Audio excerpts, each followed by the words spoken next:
విశాఖ మహానగర సమీపాన నిర్మించిన అల్లూరి సీతారామరాజు భోగాపురం అంతర్జాతీయ విమానాశ్రయాన్ని వచ్చే ఆగస్టు 1న గౌరవ ప్రధాని నరేంద్ర మోదీ, ముఖ్యమంత్రి నారా చంద్రబాబు నాయుడు చేతుల మీదుగా జాతికి అంకితం చేయబోతున్నారు.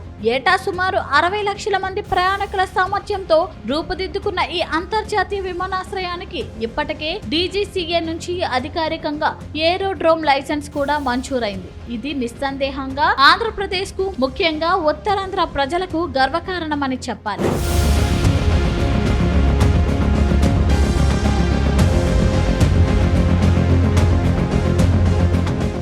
2200 ఎకరాల విస్తీర్ణంలో ప్రపంచ స్థాయి మౌలిక వసతులతో రూపుదిద్దుకున్న భోగాపురం ఎయిర్పోర్ట్ ఉత్తరాంధ్ర ఆర్థిక, పర్యాటక రంగాలకు సరికొత్త రెక్కలు తొడగబోతుంది. 3800 మీటర్ల సుదీర్ఘమైన రన్వే, సమగ్ర టర్మినల్ కాంప్లెక్స్, కార్గో సదుపాయాలతో ఆసియాలోని అత్యంత ఆధునిక గ్రీన్ ఫీల్డ్ ఎయిర్పోర్ట్లలో ఒకటిగా దీనిని GMR గ్రూప్ తీర్చిదిద్దింది.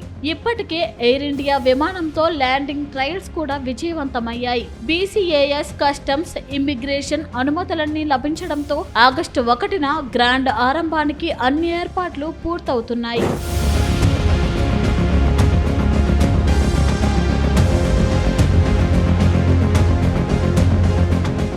అయితే ఆగస్టు 1న అధికారిక ప్రారంభోత్సవానికి ముహూర్తం ఫిక్స్ చేసినప్పటికీ అసలు కమర్షియల్ విమానాల రాకపోకలు ప్రారంభమవ్వడానికి కనీసం ఆగస్టు 3వ వారం లేదా చివరి వరకు సమయం పడుతుందని విమానయాన నిపుణులు స్పష్టం చేస్తున్నారు. విశాఖ నగరంలోని ప్రస్తుత INS డేగా ఎయిర్పోర్ట్ నుంచి commercial flight schedules, luggage systems, airlines సిబ్బందిని భోగాపురానికి తరలించే ప్రక్రియ ఇంకా తుది దశకు చేరలేదు. దానికి తోడు విశాఖ నగరాన్ని ఎయిర్పోర్టుతో అనుసంధానించే 7 ప్రధాన అప్రోచ్ రహదారులు, ఎక్స్ప్రెస్ వేల విస్తరణ పనులు ఇప్పటికీ కొన్ని చోట్ల పెండింగ్ లోనే ఉన్నాయి. వీటికి తోడు పారిశుధ్య పనులు త్వరగా పూర్తి కాకపోతే ప్రయాణికులకు రాకపోకలు నరకప్రాయంగా మారే ప్రమాదం ఉందనే ఆందోళనలు వ్యక్తమవుతున్నాయి.